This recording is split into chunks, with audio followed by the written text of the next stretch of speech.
আসসালামু আলাইকুম রহমতুল্লাহি ওবরাকাতুহ। বিসমিল্লাহ আলহামদুলিল্লাহ ওসলাতু ওয়াসসালামু আলা রসুলিল্লাহ ওয়া আলা আলিহি ওয়া আসহাবিহি আজমাইন, আম্মা বাদ। প্রিয় দর্শক শ্রোতা, আপনাদের প্রত্যেককে স্বাগত জানাচ্ছি নেক্সাস টেলিভিশনের প্রতিদিনের আয়োজন বেকম্যানস বিস্কিটস নিবেদিত ইসলামী জীবন বিধানের আজকের পর্বে। আপনাদের সঙ্গে আব্দুল কাহার রয়েছি। আমার সঙ্গে অতিথি হিসেবে রয়েছেন নয়াটোলা কামিল মাদ্রাসা সম্মানিত প্রধান মুহাদ্দিস শাইখ মুফতি আব্দুল সালাম। আসসালামু আলাইকুম। ওয়ালাইকুম আসসালাম রহমতুল্লাহ। শাইখ, কেমন আছেন আপনি? আলহামদুলিল্লাহ, আপনি কেমন আছেন? আলহামদুলিল্লাহ, আল্লাহ রাব্বুল আলামিন ভালো রেখেছেন। আপনাকে স্বাগত জানাচ্ছি আমাদের আজকের পর্বে। জাযাকাল্লাহ খায়রা। বারাকাল্লাহু ফিকুম। প্রিয় দর্শক, আজ আমরা যে বিষয় নিয়ে কথা বলতে চাই অন্যান্য দিনের মতো, সেটি হচ্ছে আশুরার ঐতিহ্য। আশুরা হচ্ছে মুহররম মাসের 10ম তারিখকে আশুরা বলা হয়, কিন্তু এই আশুরা কারবালার সাথে কিভাবে সংগঠিত হলো, যুক্ত হলো, আশুরার প্রাচীন ইতিহাসতম কি, এই আশুরার দিনে কি কি করতে হবে এবং এখানে করণীয় বর্জনীয় অনেকগুলো বিষয় রয়েছে, সেটি আমরা জানবার চেষ্টা করবো আমার কাছ থেকে। আপনিও চাইলে আমাদের সাথে যুক্ত হতে পারবেন। নেক্সাস টেলিভিশন ইসলামিক এই পেজের কমেন্টে বাংলায় যে কোনো প্রশ্ন আমাদেরকে জানালে আমরা সে সকল প্রশ্নের সরাই সমাধান জানবার চেষ্টা করবো ইনশাআল্লাহ তাআলা। মোহতারাম, আশুরার ঐতিহ্য, এর সাথে জড়িয়ে আছে কারবালা। আমরা জানি যে আশুরার প্রাচীন ইতিহাস আরও আগে থেকে শুরু হয়েছে, তো আপনি খুব ছোট্ট করে যদি সেই আশুরার প্রথম ইতিহাস এবং সেই সাথে কারবালা কিভাবে সংগঠিত হলো বা যুক্ত হলো এই আশুরার সাথে যদি আমাদেরকে বলে দেন। জি, শুকরান, ধন্যবাদ আপনাকে। আসলে বড় সমসাময়িক আজকের দিনটার পরেই তো আসলে আজকে রাত থেকেই 9ম তারিখ শুরু হয়ে যাবে, তখন আশুরার রোজার প্রস্তুতিও অনেকে আজকে রাখেন, মানে 9ম তারিখে, এরপরে 10ম তারিখে শনিবার এবং রবিবার। হ্যাঁ, তো আজ রাত থেকেই সাহারি খেতে হবে। তো আলহামদুলিল্লাহ, আসলে আশুরা আপনি যেমনটা বললেন যে আশরুন আরবি শব্দ, এর থেকেই আশুরা এসেছে, মানে আরবি আশুন মানে তো 10 আর আশুরা মানে 10ম। এই মুহররম মাসের 10ম তারিখে আল্লাহ রাব্বুল আলামিন বিভিন্ন কওমের উপর এবং বিশেষ করে আম্বিয়া কেরাম আলাইহিমুস সালাতু ওয়াস সালামের উপর অনেকগুলো নিয়ামত দিয়েছেন। সেই নিয়ামতগুলোর কথা নবীজি সাল্লাল্লাহু আলাইহি ওয়াসাল্লাম হাদিসের মধ্যে ছোট্ট করে বলছেন যে তাবাল্লাহু ফি আলা কওমিন ওয়া ইয়াতুবু আলা আখারিন।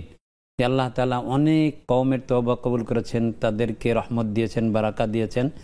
ঠিক তেমনিভাবে আল্লাহ তাআলা ভবিষ্যতেও অনেক কওমের তওবা কবুল করবেন। তো প্রথমেই যদি আমরা আসি যে আসমান জমিনের সৃষ্টি আল্লাহ রাব্বুল আলামিন এই আশুরার দিনেই সূচনা করেন, লৌহ কলম আরশ, এবং হযরত আদম আলাইহিস সালামকেও এই দিনেই সৃষ্টি করেন। এবং সবচেয়ে বড় কথা যে ওয়ালা তাকরাবা হাযিহি শাজারা ফাতাকুনা মিনাজ জালিমিন, যে ওকুলা মিনহা রাগাদান হাইসু শিতুমা, জান্নাতে যেখান থেকে ইচ্ছে খাইতে থাকেন, কিন্তু ওই গাছটার কাছেও যান না। ফাওয়াসওয়াসা লাহুমা শাইতান লিয়ুবদিয়া লাহুমা মা ইত্যাদি ইত্যাদি, যে তখন শয়তান এসে বড় একেবারে ওয়াকাসামাহুমা ইন্নী লাকুমা লামিনান নাসিন, আমি আপনাদের হিতাকাঙ্ক্ষী ইত্যাদি বলে, যে মা নাহাকুমা রব্বুকুমা আন তিলকুমা শাজারা ইল্লা আন তাকুনা মালাকাইন আও তাকুনা মিনাল খালিদিন। এই গাছের ফল খেলে ফেরেশতা হয়ে যায় কিংবা চিরন্তন হায়াত লাভ করে, আল্লাহ কোনোটাই চান না। তারপরে কন্দম বা ওই গাছের ফল খেলেন, খাওয়ার পরে যা হওয়ার হলো। ফাআসা আদামু রাব্বাহু ফাগাওয়া, আল্লাহ তাআলার অসন্তুষ্টির মধ্যে পড়ে গেলেন। আল্লাহ তাআলা এরপরে তিনি রোজা রাখতে শুরু করলেন, আইয়ামে বীজের রোজাগুলো রাখলেন। এক পর্যায়ে আল্লাহ তাআলা তার তওবা কবুল করলেন। এই তওবা কবুল হওয়ার বিষয়টা আশুরার এই দিনেই হয়েছিল, মুহররমের 10 তারিখে। ঠিক তেমনিভাবে হযরত ইদ্রিস আলাইহিস সালামকে আসমানে নিয়ে যাওয়া। জি, আমরা সেই কথাগুলো শুনবো ইনশাআল্লাহ তাআলা। কে অনেকগুলো ঘটনার কথা ইতিহাসে রয়েছে, হাদিসের মধ্যেও রয়েছে। তবে এই অনেকগুলো বক্তব্য নিয়ে আবার হাদিসের নামে জালিয়াতি বইয়ের মধ্যে আব্দুল জাহাঙ্গীর স্যার রাহমাতুল্লাহ তিনি তাকে বিশ্লেষণ করেছেন। আপনি যদি সেই জায়গা থেকে একটু কথা বলেন। হ্যাঁ, আসলে মানে এমনিতে অনেকে যে এই নবীর সেই নবীর বিভিন্ন এক পর্যায়ে বলতে গিয়ে বিভিন্ন কিচ্ছা কাহিনী সকল ঘটনাকে এটার সাথে হ্যাঁ, এই একটা মানে যা ঘটেছে সব জন্য এটাতে এমনটা না হওয়া, তবে দুই একটি ঘটনা ঘটেছে। যেমন দাউদ আলাইহিস সালামের এই দিনে কিছু হয়নি। হ্যাঁ, সুলাইমান আলাইহিস সালামের রাজত্ব ফিরে পেয়েছেন, ইউনূস আলাইহিস সালাম মাছের পেট থেকে মুক্তি পেয়েছেন। এই কিছু বিষয় অনেকে বলেন যে 10 জন নবীর উপর আল্লাহর রহমা বারাকা হয়েছে বিদায়, এটাকে অনেকের মতে এটা মানে সবার। আমরা সেই হাদিসের বিশ্লেষণের দিকে যাব না, কিন্তু আসলে এখানে আমলের কথা বলছেন যে রোজা রাখতে হবে। যে রাসূল আকরাম সাল্লাল্লাহু আলাইহি ওয়াসাল্লাম ইরশাদ করেন যে আহতাসিবু আল্লাহ সিয়াম ইয়াউমি আশুরা আহতাসিবু আল্লাহ ইউকাফিরা সানাতাল্লাযী ক্বাবলা, আশুরার রোজা রাখলে আমি আল্লাহ তাআলার কাছে আশা পোষণ করছি যে আল্লাহ তাআলা বিগত বছরের সগীরা গুনাহগুলো মাফ করে দিবেন। এবং ইবনে আব্বাস রাদিয়াল্লাহু আনহুমা থেকে রিওয়ায়াত যে লাম ইয়াকুন নবী সাল্লাল্লাহু আলাইহি ওয়াসাল্লাম ইয়াতাহাররা সিয়ামা ইয়াউমিন ফাদ্দালাহু আলা গায়রিহি ইল্লা সিয়ামা হাদাল ইয়াউম ইয়াউম আশুরা ওয়া সিয়ামা হাদা শাহর শাহর রমাদান। মানে রমাদানের রোজা আর আশুরার রোজা ছাড়া খুব একেবারে খুঁজে খুঁজে বের করে ওই তারিখে রোজা রাখার প্রবণতা নবীজি সাল্লাল্লাহু আলাইহি ওয়াসাল্লামের অন্য কোনো রোজার ক্ষেত্রে ছিল না। রাসূল আকরাম সাল্লাল্লাহু আলাইহি ওয়াসাল্লাম এও ইরশাদ করেন যে আফদালুস সিয়াম বা'দা রমাদান শাহরুল্লাহিল মুহাররম। আল্লাহর মাস, যখন কোনো মাসকে আল্লাহর মাস বলে দেওয়া হয় তখন মাসের গুরুত্ব এমনিতেই বেড়ে যায়, এটা স্বাভাবিক। এই জন্য আল্লাহ রসুল সাল্লাল্লাহু আলাইহি ওয়াসাল্লাম ইরশাদ করেছেন যে শাহরুল্লাহিল মুহাররম আফদালুস সিয়াম বা'দা রমাদান, রমাদানের পরে আপনার আল্লাহর মাস মুহররমের রোজা মানে 10 তারিখের রোজাটা, এটা আল্লাহর কাছে প্রিয় রোজাগুলোর মধ্যে অন্যতম। তো এই জন্য এই দিবসে রোজা রাখা, হাদিসের মধ্যে 2টা আমল আছে। একটা অবশ্য রোজার ক্ষেত্রে কোনো জাল হাদিস নেই, তবে একটা জয়ীফ হাদিসে আছে ওই যে মান ওয়াসা আলা আহলিহি ইয়াউমা আশুরা ওয়াসাল্লাহু আলাইহি সাইরা সানা, যে নিজের সাধ্যমতো পরিবারের ভালো খাবারের ব্যবস্থা করলে আল্লাহ সারা বছর তাকে সচ্ছলতা প্রদান করবেন। এটা জয়ীফ হাদিসে আছে, আমরা সেদিকে প্রমোট না করি, আপনাদের জায়গা থেকে আসলে আপনারা সঠিক বিশুদ্ধ কথাটাই বলবেন। জি, এজন্য আমরা সেটাই যেটা বলছি যে সিয়াম রমাদান, এই রমাদানের পরে ঐচ্ছিক রোজাগুলোর মধ্যে সবচেয়ে গুরুত্বপূর্ণ অন্যতম গুরুত্বপূর্ণ রোজা হচ্ছে আশুরার রোজা। এই জন্য রাসূল আকরাম সাল্লাল্লাহু আলাইহি ওয়াসাল্লাম প্রথম যখন মদিনা শরীফ গেলেন, যাওয়ার পরে লাম্মা কাদিমাল মদিনাতা ওয়াজাদাল ইয়াহুদা সিয়ামান, তারা রোজা রাখলো। জিজ্ঞাসা করলেন মা হাদাল ইয়াউম আল্লাযী তাসুমুনা ফিহি, যে এই দিনে কি রোজা রাখো তোমরা? ক্বাল হাযা ইয়াউমুন আযীম, ক্বালু হাযা ইয়াউমুন আযীম নাজ্জাল্লাহু ফীহি মূসা ওয়া কওমা ওয়া গাররাকা ফিরআউন ওয়া কওমা। এটা তো বরকতময় দিন, আল্লাহ তাআলা মূসা আলাইহিস সালাম তার কওমকে নাজাত দিয়েছেন, এই নীলনদ পার করিয়ে দিয়েছেন, আর ফেরাউনকে সলিল সমাধি ঘটিয়েছেন নীলনদে। ফাসামা মূসা শুকরান ফানাহনু নাসুবহু, আমরা মূসা আলাইহিস সালামের অনুসরণে, তিনি যেহেতু রোজা রাখছিলেন শুকরিয়াতান, আমরাও তার অনুসরণে রোজা রাখি। নবীজি বললেন আরে নাহনু আউলা ওয়া আহাক্কু বিমূসা মিনকুম, মূসা আলাইহিস সালামের অনুসরণ করার ক্ষেত্রে আমরা তোমাদের চেয়ে বেশি অগ্রগণ্য, বেশি দাবিদার, বেশি হকদার। সুতরাং আমরা, নবীজি সাল্লাল্লাহু আলাইহি ওয়াসাল্লাম তখন বললেন যে ফাসামা, নিজে রোজা রাখলেন, ও আমারও বিসিয়ামহি, এবং অন্যদের রোজা রাখতে বললেন। এটা তো নবীজি সাল্লাল্লাহু আলাইহি ওয়াসাল্লাম হিজরতের আগেও নিজে রাখতেন, কিন্তু হিজরতের পরে নিজেও রাখলেন, সাহাবীদেরকেও নির্দেশ করলেন। এক হাদিসের মধ্যে হযরত রুবাইয়া বিনতি মুআউযিজ ইবনে আফরা রাদিয়াল্লাহু তাআলা আনহা, সেই হাদিসের মধ্যে তিনি বলেন যে নবীজি যখন মদিনা শরীফ গেলেন, যাওয়ার পরে সাহাবায়ে কেরামকে বললেন তোমরা যারা আজ সকালে খেয়ে ফেলেছো তারা সারা দিন আর খেও না, আর যারা খাওনি তারা রোজার নিয়ত করে ফেলো। মানে রোজার এতটা গুরুত্ব দিচ্ছিলেন রাসূল সাল্লাল্লাহু আলাইহি ওয়াসাল্লাম। শুনবো দর্শক আছেন, প্রিয় দর্শক কে আছেন আমাদের সাথে? আসসালামু আলাইকুম। আসসালামু আলাইকুম। ওয়ালাইকুম আসসালাম ওয়া রাহমাতুল্লাহ। ভাই আমার 2টা প্রশ্ন। আমার প্রথম প্রশ্ন হচ্ছে যে মানে আমি 2টা দোয়ার কথা বলবো, এই দোয়াগুলো নফল নামাজের সেজদা করতে পারবো কিনা। জি। প্রথম প্রশ্ন হচ্ছে যে, প্রথম দোয়া হচ্ছে যে আল্লাহুম্মা আলা রিজকিকা ওয়া শুকরিকা ওয়া হুসনি ইবাদাতি, এই দোয়াটা সেজদা করতে পারবো কিনা।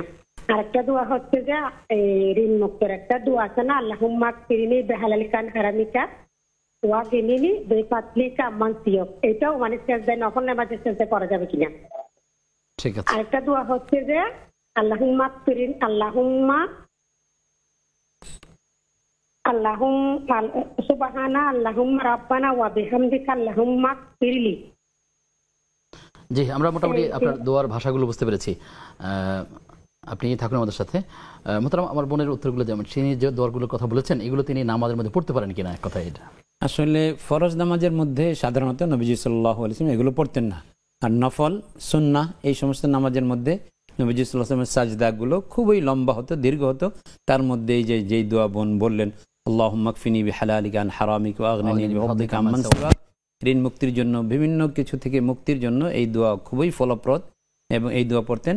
আর রাসূল সাল্লাল্লাহু আলাইহি ওয়াসাল্লাম ওই যে এমনিতে নামাজের পরে সাধারণত এই দোয়া করতেন নামাজের পরে, তবে সাজদার মধ্যেও, নফল নামাজ বা সুন্নাহ নামাজে সাজদার মধ্যেও নবীজি করতেন আল্লাহুম্মা আইন্নি আলা যিকরিক ওয়া শুকরিক ওয়া হুসনি ইবাদাতিক, হে আল্লাহ আমাকে আপনি তৌফিক দিন আমি যেন আপনার জিকিরের মধ্যে আপনার স্মরণে থাকতে পারি। আল্লাহুম্মা আইন্নি আলা যিকরিক ওয়া শুকরিক, আপনার শুকরিয়া আদায় করতে পারি, ওয়া হুসনি ইবাদাতিক, আপনার ইবাদতকে আমি যদি সুন্দর রূপে সুচারুরূপে আঞ্জাম দিতে পারি, এই তৌফিক আপনি আমাকে দান করুন। বড় চমৎকার দোয়া।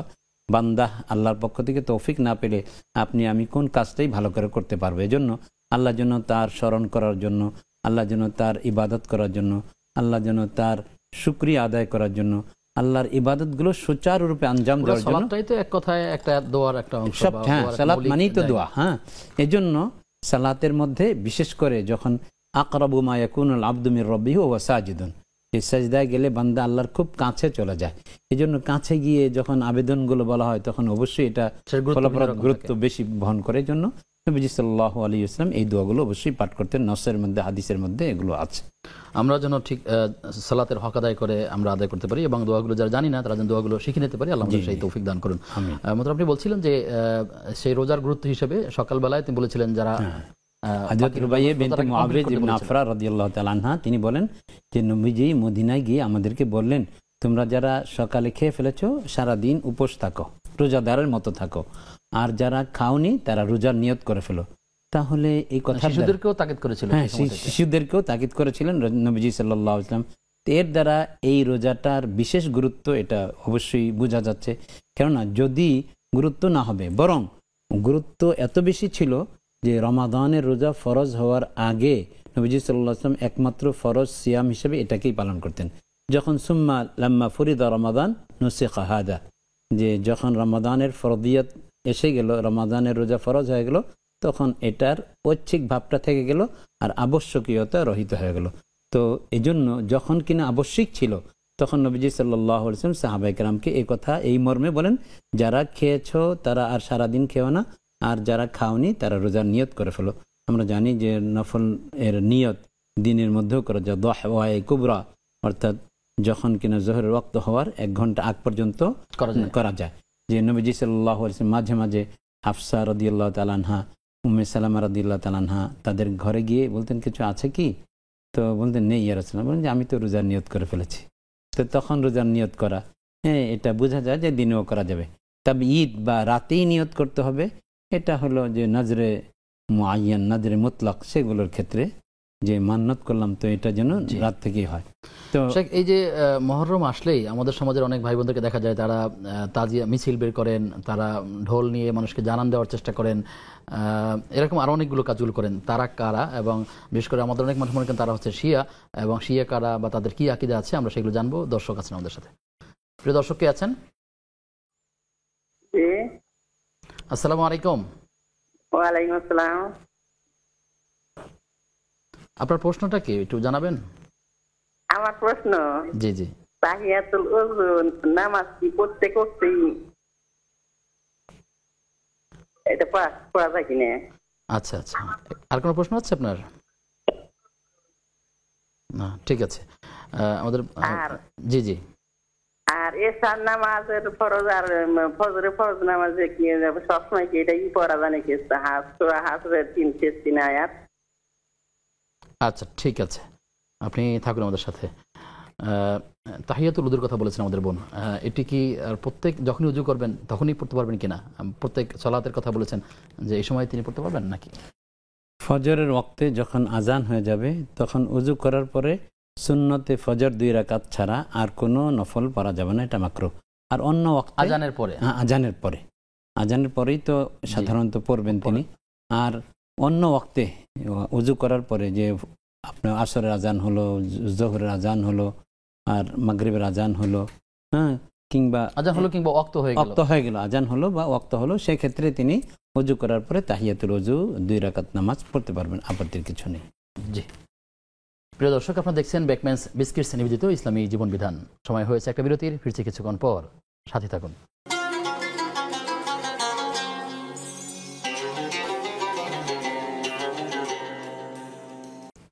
বিরতির পরে সবাইকে আবারও আমন্ত্রণ জানাচ্ছি নেক্সাস টেলিভিশনের প্রতিদিনকার আয়োজন বেকম্যানস বিস্কিটস নিবেদিত ইসলামী জীবন বিধানের আজকের পর্বে। আপনাদের সাথে আব্দুল কাহার রয়েছি এবং আমার সঙ্গে অতিথি রয়েছেন শেখ মুফতি আব্দুল সালাম।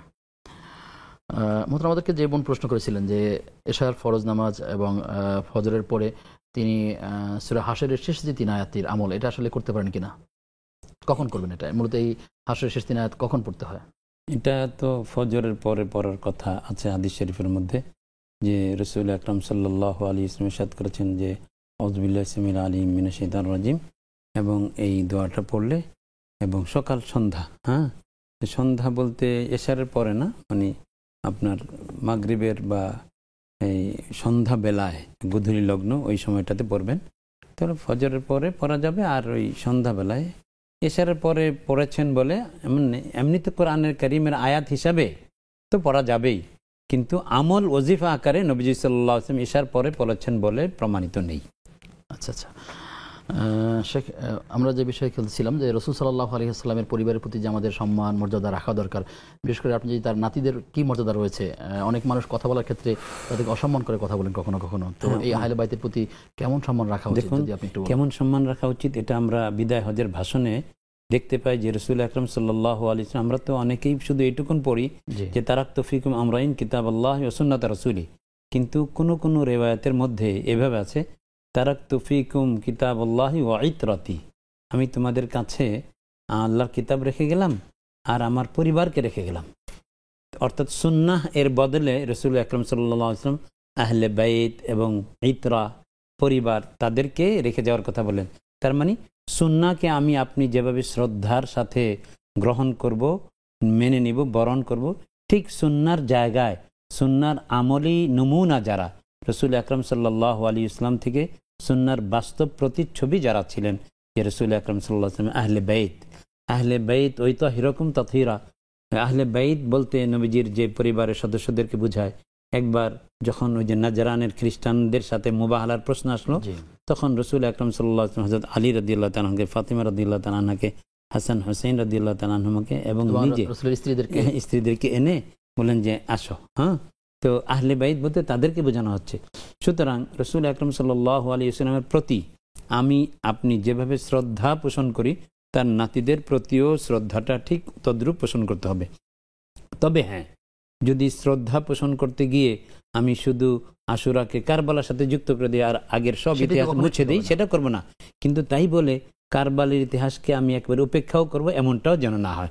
কারণ একদল প্রান্তিকতা বেশি এফরাত বাড়াবাড়ি করতে গিয়ে শিয়ানে আলী হিসাবে যে সীমালঙ্ঘন করে ফেলছে, যে তারা হযরত আলী রাদিয়াল্লাহু তাআলা আনহু ছাড়া এবং তার পরিবারের সদস্য হাসান হুসাইন রাদিয়াল্লাহু আনহু ছাড়া অন্য কাউকে বুঝে না।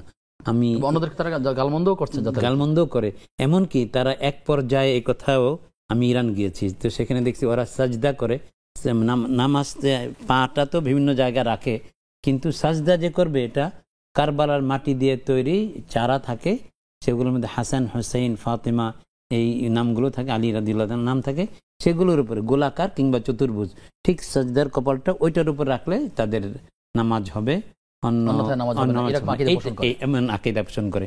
এবং আজানের মধ্যে তারা আশহাদু আন্না মুহাম্মাদ রাসূলুল্লাহর পরে আশহাদু আন্না আলিয়ান ওয়ালিউল্লাহ এই কথাগুলো অ্যাড করে। এটা একটা প্রান্তিকতা, এফরাতের মধ্যে পর্যায়ে বাড়াবাড়ি। কিন্তু তাই বলে আহলে বাইতের কোন, আপনি এক্ষেত্রে যদি আরো কয়েকটা আকীদার কথা বলেন যে আসলে শিয়াদের কি কি আকীদা এরকম আছে। শিয়াদের সবচেয়ে শিয়াদের সাথে সুন্নিদের মূল পার্থক্যের মূল পর্বটাই হলো কিন্তু এটা যে হাসান হুসাইন বা আলী রাদিয়াল্লাহু, শিয়া শব্দের অর্থ হলো দল, শিয়ানে আলী, আমরা আলীর দল।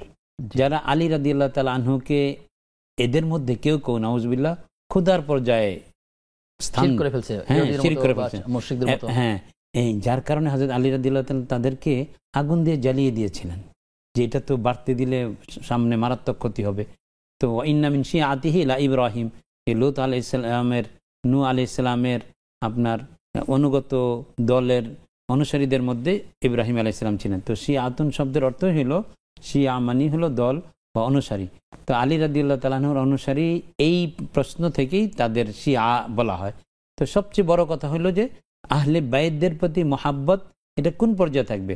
আহলে সুন্নাত রাসূলুল্লাহর পরে আলীর মর্যাদা তারা অন্য খলিফা স্বীকার করছেন না। হ্যাঁ, যে যেমনটা আহলে সুন্নাত ওয়াল জামাতের কথা হলো যে নুহিব্বুল খাতানাইন ওয়া নুওয়াক্কিরুশ শাইখাইন, আমরা শাইখাইন আবু বকর ওমর রাদিয়াল্লাহু তাআলা আনহুকে শ্রদ্ধা করব, তাদেরকে নবীজির পর স্থান দেব, এরপরে আমরা স্থান দেব দুই জামাতা, নবীজি সাল্লাল্লাহু আলাইহি সাল্লামের জামাতা হযরত উসমান রাদিয়াল্লাহু তাআলা আনহু যিন্নুরাইন এবং হযরত আলী রাদিয়াল্লাহু তাআলা আনহুকে।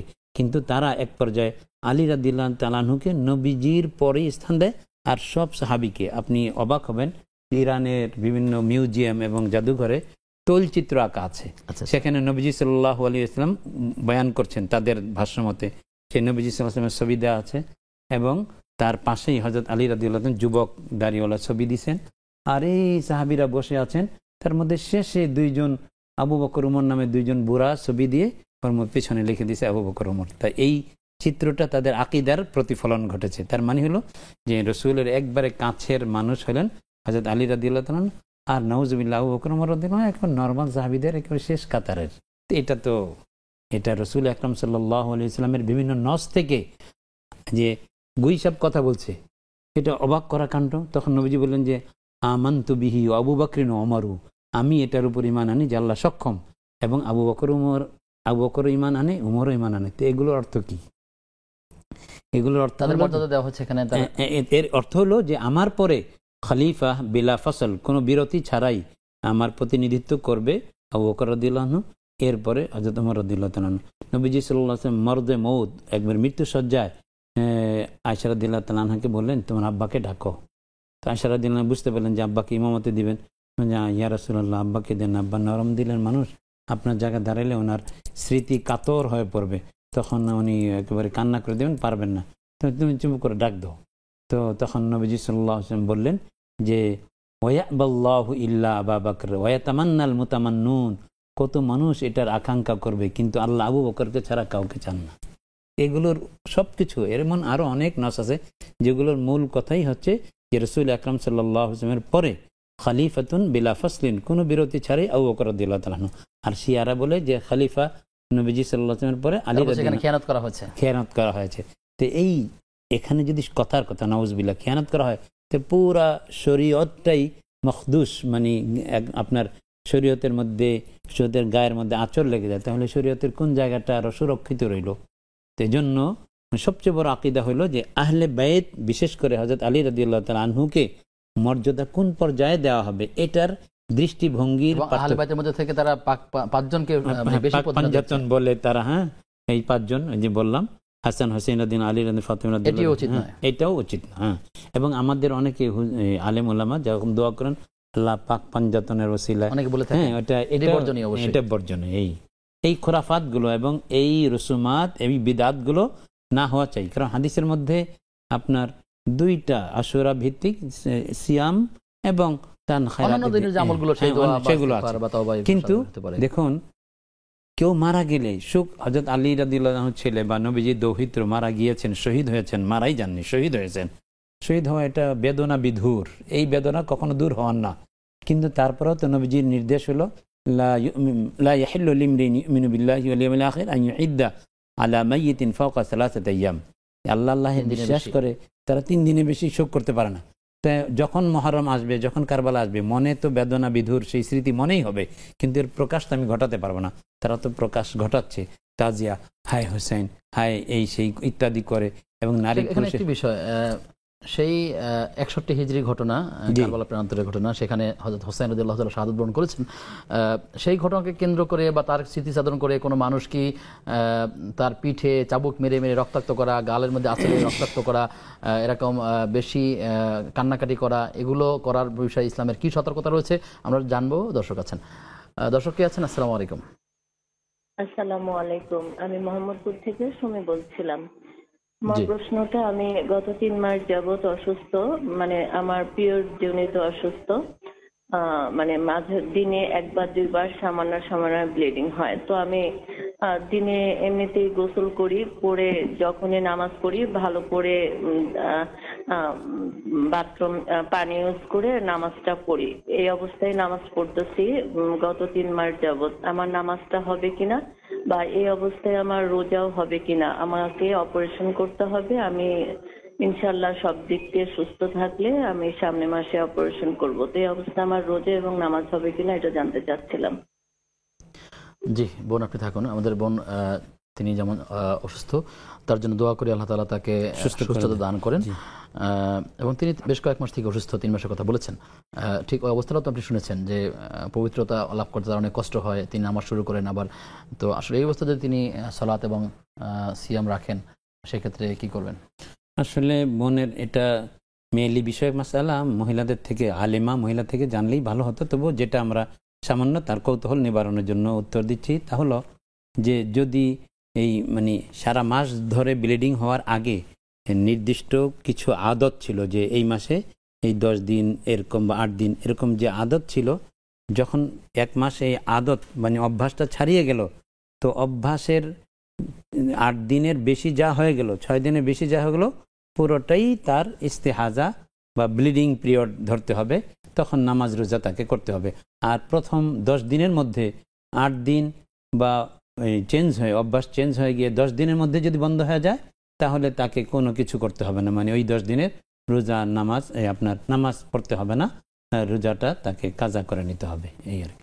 জি, এখানে সম্পর্কে একটা মাসলা জিজ্ঞাসা করি যে অনেক মানুষের পবিত্রতা ক্ষেত্রে এমন হয় যে তিনি বারবারই তার প্রস্রাবে কন্ট্রোল করতে পারছেন না, অথবা অন্য শারীরিক অবস্থায় তিনি উজু রাখতে পারছেন না, তিনি হয়তো নামাজ শুরু করেছেন, এর মাঝখানে হঠাৎ করে তিনি আবার অপবিত্র হয়েছেন। এ সকল ক্ষেত্রে এমন হলে বা এরকম কোনো রোগ হলে সেক্ষেত্রে কি করবেন? হ্যাঁ, এই বোন যে মুস্তাদ পুরুষদের বেলায় যদি হয় তাহলে তাকে স্যালিসুল বউল মানে ধারাবাহিক পেশাব চলছে, আর মহিলাদের ক্ষেত্রে মুস্তাহাজা যে ব্লিডিং চলছে, তো তাদের ক্ষেত্রে নিয়ম হলো যে তারা কোনো ওয়াক্ত শুরু হবে, ওয়াক্ত শুরু হইলে পরে অজু করবেন, আবার ওই অজু দিয়ে নফল ফরজ যা ইচ্ছা তা পড়বেন, যখন ওয়াক্ত শেষ হবে তখন এই অজুটা শেষ হয়ে যাবে, এরপর আবার নতুন ওয়াক্ত আসবে, তখন নতুন করে অজু করবেন। ওই তাদের জন্য ওয়াক্ত ভিত্তিক অজু করার কথা।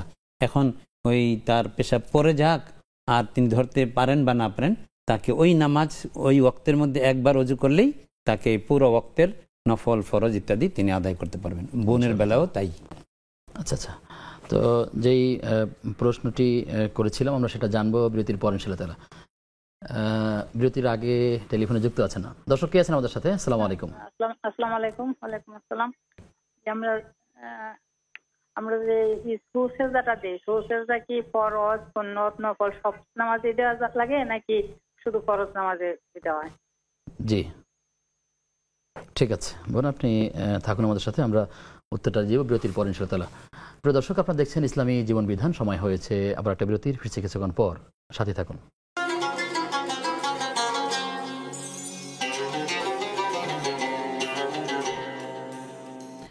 বিরতির পরে সবাইকে আবারও আমন্ত্রণ জানাচ্ছি নেক্সাস টেলিভিশনের প্রতিদিনের আয়োজন বেকম্যানস বিস্কিটস নিবেদিত ইসলামী জীবন বিধানের আজকের পর্বে। আমাদের সঙ্গে আব্দুল খার রয়েছি এবং আমার সঙ্গে অতিথি হিসেবে রয়েছেন শেখ মুফতি আব্দুল সালাম।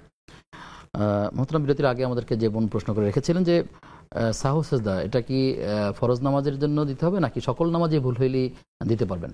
সাহু সাজদা আসলে শব্দটা হলো সাজদায়ে সাহু, ফার্সি শব্দ, যে ভুলের কারণে ভুলের প্রতিবিধান কল্পে যে সাজদা দিতে হয় সেটাকে সাজদায়ে সাহু, আমরা সহজে সাহু সেজদা বলে ফেলি। তো ভুলের কারণে কি ভুল? যে কোনো ওয়াজিব ছুটে যাওয়া, কিংবা ওয়াজিব ডিসপ্লেস হয়ে যাওয়া, কিংবা কোনো ওয়াজিব আপনার 2 বার আদায় হয়ে যাওয়া ইত্যাকার কারণে ওয়াজিবের ক্ষেত্রে যখন এই এলোমেলো হয়ে যায় তখন সেটাকে প্রতিবিধান করার জন্য রাসূল আকরাম সাল্লাল্লাহু আলাইহি ওয়াসাল্লাম সালাম ফিরিয়ে 2টা সিজদা করেছেন। তো এটাকেই সাজদায়ে সাহু নামে আমরা অভিহিত করে থাকি, সাজদায়ে সাহু নামে এটাই প্রসিদ্ধ। তো এর অর্থ এই নয় যে এটা শুধু ফরজ নামাজের মধ্যেই লাগবে। ফরজের মধ্যে ভুল হলেও যেই কথা, যদি ফরজ ওয়াজিব নামাজ হয় তাতেও সেই একই সাজদায়ে সাহু লাগবে। আবার সুন্নত নামাজ, সেটা যখন আমি তাকবীরে তাহরিমার মাধ্যমে শুরু করলাম সেটা আর সুন্নত থাকলো না, সেটাও ওয়াজিব হয়ে গেল। এই জন্য ফরজ হোক, ওয়াজিব হোক, সুন্নত হোক, নফল হোক, সব নামাজের মধ্যেই নামাজের যে ওয়াজিবগুলো আছে সেই ওয়াজিবগুলোর মধ্যে কোনো ব্যত্যয় ঘটলে, ডিসপ্লেস হয়ে যাওয়া, কিংবা এটা আপনার 2 বার আদায় হয়ে যাওয়া, কিংবা বাদ পড়ে যাওয়া, হ্যাঁ, যখন যেখানে থাকার কথা ছিল সেটাকে অন্য জায়গায়, যেমন কথার কথা কোনোতে বিতির কোনো পড়লাম না, সেটা রুকুর পরে পড়লাম, ইত্যাদি ইত্যাদি কারণে, বা আমি যে নামাজের মধ্যে যে কেরাত করার দরকার ছিল সেটা না করে রুকুতে চলে গেলাম, তখন আমাকে সাজদা সাহু করতে হবে। আমি তাশাহুদ পাঠ করলাম না, তাশাহুদ না পাঠ করলে আমার একটা ওয়াজিব তরক হয়ে গেল। তো এই সমস্ত ক্ষেত্রে আপনাকে সাজদা সাহু করতে হয়। এখন এই আপনার কদায় উলা বা প্রথম বৈঠকের মধ্যে তাশাহুদ না পড়াটা ফরজ নামাজেও হতে পারে, ওয়াজিব নামাজেও হতে পারে, সুন্নত নামাজেও হতে পারে, নফল নামাজেও হতে পারে। সুতরাং সব নামাজের জন্যই ভুলের কারণে এই প্রতিবিধান কল্পে সাজদা সাহু প্রযোজ্য, এটা শুধু ওয়াজিব বা ফরজ নামাজের সাথে যুক্ত নয়। জি, শুকরিয়া আপনাকে। এর আগে যে প্রশ্ন করে রেখেছিলাম যে হোসেন রাদিয়াল্লাহু তাআলা শাহাদাতকে কেন্দ্র করে যদি কেউ নিজের শরীরকে রক্তাক্ত করে বা এরকম সে নিজেকে ক্ষতি করে, সেটি ইসলামিক অনুমোদন আছে? এই বিষয়ে আমরা নবীজি সাল্লাল্লাহু আলাইহি ওয়াসাল্লামের একটা হাদিসের দিকে তাকাই। রাসূল আকরাম সাল্লাল্লাহু আলাইহি ওয়াসাল্লাম ইরশাদ করেছেন, মান শাক্কাল জুয়ুব ওয়া দারাবাল খুদুদ ওয়া দাআ বিদাওয়াল জাহিলিয়া ফালাইসা মিন্না। যে বুক চাপড়াবে, পিঠ থাপড়াবে এবং কাপড় ছিঁড়ে ফেলবে, সে আমার দলভুক্ত নয়। এবং জাহিলি যুগের যে অভ্যাস আছে সেইভাবে ডাকাডাকি করবে। আগে জাহিলি যুগে কেউ মারা গেলে তখন হযরত আবু মুসা আশআরী রাদিয়াল্লাহু তাআলা আনহু তিনি যখন অসুস্থ হলেন, তখন তার আত্মীয় স্বজনরা আপনার এলোমেলো কথা বলল এবং কিছু কথা এমন বলল যেগুলো শরীয়তের দৃষ্টিতে শুদ্ধ না। যেমন ইয়া মুয়াত্তিমাল উইলদান, ওহে বাচ্চাদেরকে ইয়েতিমকারী, বাচ্চাদেরকে যে ইয়েতিম করলো এটা কোনো ভালো গুণ তা তো নয়। ইয়া মুরাম্মিলান নিসওয়ান, হে মহিলাদেরকে বিধবাকারী। ইয়া মুখারিবাল উমরান, ওহে জনপদ বিনষ্টকারী। হ্যাঁ, এগুলো বলে বলে তার আপনার প্রশংসা করা হতো। তো রাসূল আকরাম সাল্লাল্লাহু আলাইহি ওয়াসাল্লাম বলেন যে তখন তাকে বলা হলো, আহা কাদা কুনতা, তুমি কি এমনই ছিলে? সেজন্য এটা জাহিলি যুগের কথা। হুসাইন ও হুসাইন, দেখুন নবীজির স্ত্রী ছিলেন উম্মে হাবিবা রাদিয়াল্লাহু তাআলা। জি, আর ওইভাবে বিলাপ করা যাবে না, বিলাপ করা যাবে না। হ্যাঁ, জি। প্রিয় দর্শক কে আছেন আমাদের সাথে? হ্যালো, আসসালামু আলাইকুম। ওয়ালাইকুম আসসালাম ওয়া রাহমাতুল্লাহ। হ্যাঁ হুজুর, আমার দুইটা প্রশ্ন। জি বোন। একটা হলো আমাদের যখন আমরা মহিলারা যখন মাথা চিরুনি করি, চিরুনি করার পর যে চুল ফালাইয়ে দেই, ওইটা কি বাইরে ফালানো যাবে? ওই অনেক সময় আছে গোসল করতে গেলে বাথরুমে পরে, তখন কমোডে ফালানো হয়, আবার ময়লার বালতিতে ফালানো হয়। এভাবে কি ফালানো যাবে নাকি রাইখে দেওয়া লাগবে? কেউ কেউ বলে যে পলিথিনে আবার ঘরে রাইখে দিয়ে পরে মাটির মধ্যে ঠোয়া লাগবে, বেপর্দা হয়ে যায় এই জন্য। এটা কোনটা সত্যি? জি, আর কি প্রশ্ন আছে আপনার? আমাদের সাথে আরো দর্শক আছেন। দর্শক কে আছেন? আসসালামু আলাইকুম দর্শক, আমাকে শুনতে পাচ্ছেন? আসসালামু আলাইকুম। ওয়ালাইকুম সালাম ওয়া রাহমাতুল্লাহ। হুজুর, জি, আমি বলতেছিলাম মোহাম্মদ ইকরামুল হক। ইকরামুল হক, জি ধন্যবাদ আপনাকে। জি, বামনডাঙ্গা গাইবান্ধা থেকে বলতেছিলাম, গাইবান্ধা। জি, আপনারা ভালো আছেন হুজুর? আলহামদুলিল্লাহ, আল্লাহ রাব্বুল আলামিন ভালো রেখেছেন, আপনিও নিশ্চয়ই ভালো আছেন। আমার প্রশ্ন হচ্ছে, আমি তো যুবক মানুষ, হ্যাঁ আমি হ্যান্ডসাম, হ্যাঁ জি, আমি ভুলেতে একদিন নগদ সালাত বসে পড়েছিলাম। সালাত বসে পড়েছিলেন? হ্যাঁ জি, বসে পড়েছিলাম নগদ সালাত। দেখি আমার সালাত হবে কি না। আচ্ছা ঠিক আছে, কোনো কারণ ছাড়াই নাকি শুধু শুধু? জি জি জি, কোনো কারণ ছাড়াই বসে পড়েছেন নাকি এমনি?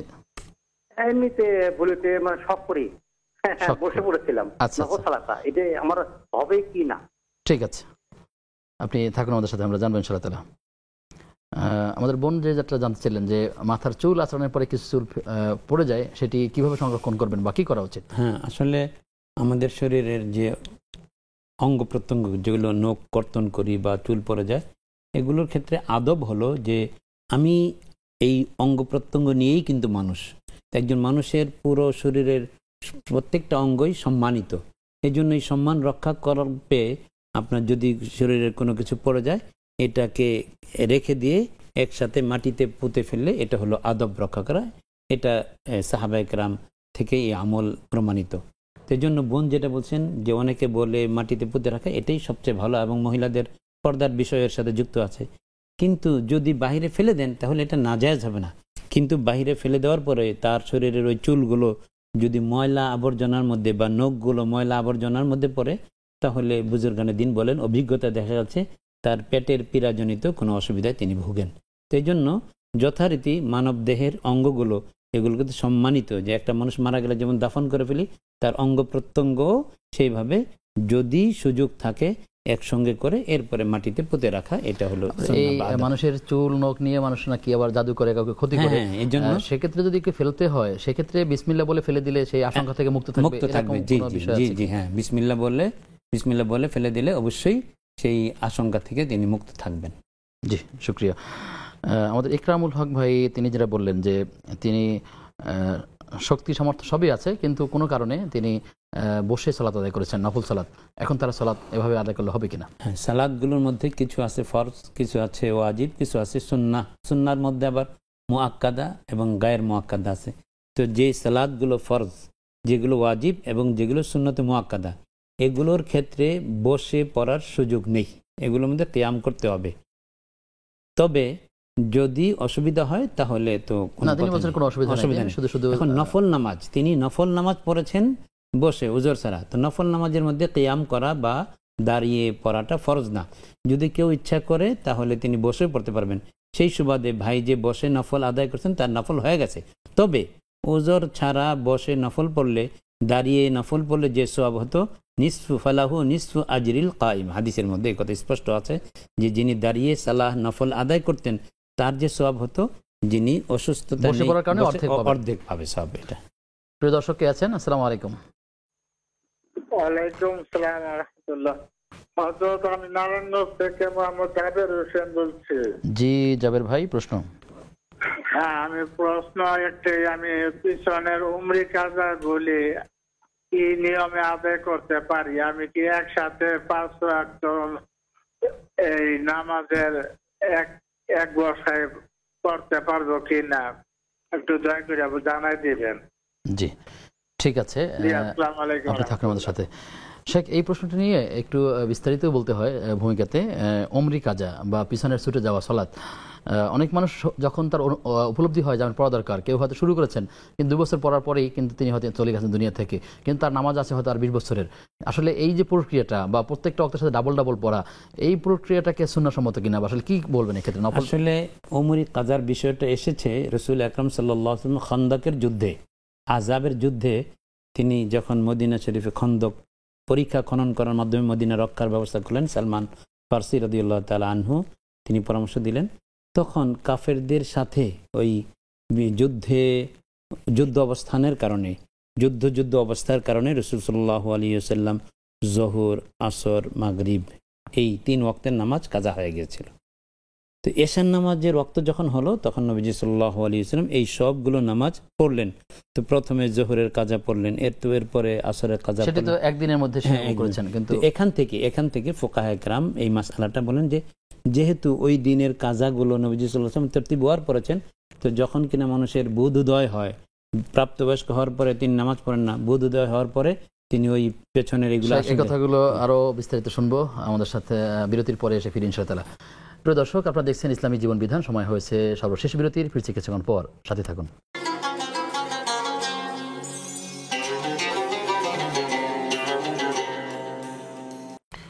বিরতির পরে সবাইকে আবারও স্বাগত জানাচ্ছি নেক্সাস টেলিভিশনের প্রতিদিনকার আয়োজন বেকম্যানস বিস্কিটস নিবেদিত ইসলামী জীবন বিধানের আজকের পর্বে। আপনাদের সঙ্গে আব্দুল কাহার রয়েছি এবং আমাদের যথারীতি আজকের মেহমান হচ্ছেন শেখ আব্দুল সালাম। মোহতারাম, আমাদেরকে অনলাইনে কিছু প্রশ্ন আছে, আমরা সেই প্রশ্নে যাওয়ার আগে আপনি আগের প্রশ্নের ছোট্ট করে যদি উত্তরটা দিয়ে দেন যে আসলে যিনি দীর্ঘ সময় সালাত ত্যাগ করেছেন বা পড়তে পারেননি, তার জন্য বেশি করে নফল পড়বেন নাকি কি করবেন যদি বলে দেন? নফল আর ফরজ দুইটার কোয়ালিটির মধ্যে অনেক পার্থক্য। আমি যদি সারা রাত নফল পড়ি আর ফরজ 2 রাকাত, ফজরের 2 রাকাত ফরজ না পড়ি, সারা রাত্রি নফল আমার বৃথা যাবে। একটা হলো আল্লাহর পক্ষ থেকে জিম্মাদারি আমার উপর দেওয়া, আর আরেকটা হলো যে আমি নিজ থেকে ঐচ্ছিকভাবে পালন করলাম। আমার ঐচ্ছিক আমল কখনো আল্লাহ থেকে অবধারিত দেওয়া এই ইবাদতের ফরজের সমান হবে না। এই জন্য ফরজ ইবাদত যদি কারো ছুটে যায়, তো ভয়প্রাপ্ত হওয়ার পরে তখন তাকে স্মরণ হওয়া মাত্র, মানে বোধোদয় হওয়ার পরে সেগুলো পড়ে যেতে হবে। এখন আপনি বলবেন 10 বছর বা 15 বছর বা আরও বেশি কম সময়ের নামাজ কিভাবে পড়বে? এই জন্য ফুকাহায়ে কেরাম এভাবে পরামর্শ দিয়েছেন যে যখন জোহরের নামাজ হবে, আজকের ওয়াক্তিয়া জোহর পড়বেন, তখন তিনি বলবেন যে এর সাথে আমি আমার জীবনে ছুটে যাওয়া প্রথম কাজা নামাজ পড়ছি, এরপরে আমার জীবনে ছুটে যাওয়া দ্বিতীয় কাজা নামাজ পড়ছি। এভাবে তার যতটুকুন ধারাবাহিকতা রক্ষা করা সম্ভব তিনি এভাবে পড়ে যাবেন।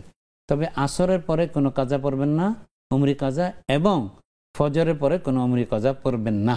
কারণ হলো এই সময়গুলোতে আপনার নফল পড়া মাকরুহ, আর এই যে আপনার উমরি কাজা এটা ওই পর্যায়ের পরে। এই জন্য এই 2 সময়কে বাদ দিয়ে ইশারের পরে, জোহরের পরে এবং আপনার মাগরিবের পরে, এই 3 টাইমে তিনি সময়গুলো ভাগ করে এভাবে পড়তে থাকবেন।